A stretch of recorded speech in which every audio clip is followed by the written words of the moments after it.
Hello, Fremont. I am thrilled to be with you today as we continue looking at Colossians together. I'd love it if you'd pause this video and go grab a Bible and read along with the verses today. Today, we're going to look at verses 9 through 14 in chapter 1. I'm going to break it down into two sections. First, verses 9 through 12a. And so, from the day we heard, we have not ceased to pray for you, asking that you may be filled with the knowledge of His will in all spiritual wisdom and understanding, so as to walk in a manner worthy of the Lord, fully pleasing to Him, bearing fruit in every good work and increasing in the knowledge of God, being strengthened with all power according to His glorious might, for all endurance and patience with joy, giving thanks to the Father. Now remember, Paul is writing this letter because there was false teaching threatening the church. The Colossians needed discernment and wisdom, which is precisely what Paul prays for. The content of Paul's prayers is for the readers to be filled with the knowledge of God's will, and the purpose of being filled with such knowledge is to live worthy of the Lord, which is pleasing Him in every way. Commentary author Alistair Wilson, who is a lecturer at Edinburgh Theological Seminary, says it this way: we should understand God's will primarily as His grand purpose, what might be called the mission of God, rather than the precise details relating to life choices of individual Christians.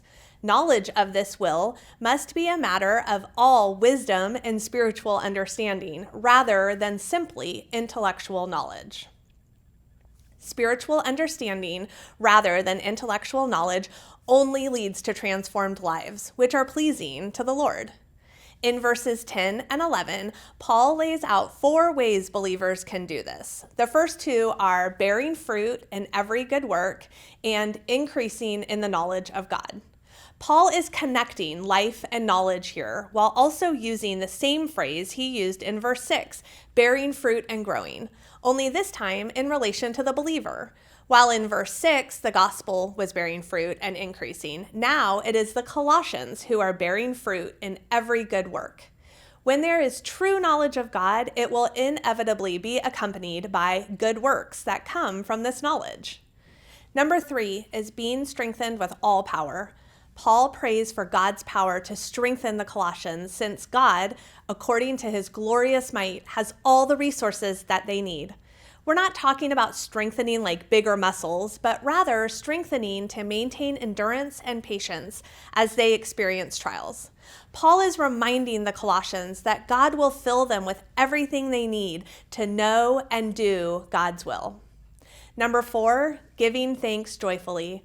Paul has created a habit of thankfulness, and he now prays that this will also become a characteristic for the Colossians.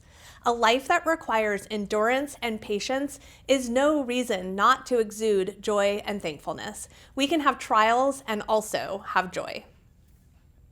Verses 12b through 14 is where it really gets good. Follow along with me as I read. Giving thanks to the Father, who has qualified you to share in the inheritance of the saints in light. He has delivered us from the domain of darkness and transferred us to the kingdom of His beloved Son, in whom we have redemption, the forgiveness of sins. We know from the Old Testament that God's rescue and redemption of His people reaches back to the great deliverance of Israel from Egypt, the Old Covenant rescue. Here, Paul draws a parallel for the Colossians by reminding them that God's new covenant rescue for those who believe in the Father is through His Son, Jesus Christ. The Father, through His Son, Jesus Christ, has qualified them to share in the inheritance, delivered them from darkness, and transferred them to the kingdom of His beloved Son, in whom there is redemption and forgiveness. As new covenant believers, we are also qualified to have a share of the inheritance. The hope laid up for us in heaven is our hoped-for inheritance. Our qualification for a share of the inheritance is grounded in God's rescuing us from darkness. The Colossians had lived in darkness, that is, in sinfulness. As believers, God rescued them through His beloved Son, and now they are in the light. The darkness is our old life under the authority of the devil. The light is our new life under the new king and as part of the new kingdom. You are set apart by God, united to Christ, and called to a life of righteousness. Just like the Colossians, you have heard the gospel message, and now you have a choice to make. Will you live worthily in a manner pleasing to the Lord, bearing fruit, increasing in your knowledge of God, strengthening your faith, and joyfully giving thanks? Our God is a covenant-keeping God, and God's new covenant rescue for those who believe in the Father is through his Son, Jesus Christ. Through Jesus, you have been qualified, you have been rescued, you have been transferred out of the darkness under the authority of the devil and into the kingdom of Jesus. You have been redeemed and forgiven. You have a hope laid up for you in heaven, the hope of the gospel. You have all the tools you need to stand strong in your Christian beliefs and resist the false teachings of the world. Your hope is found in the gospel of Jesus.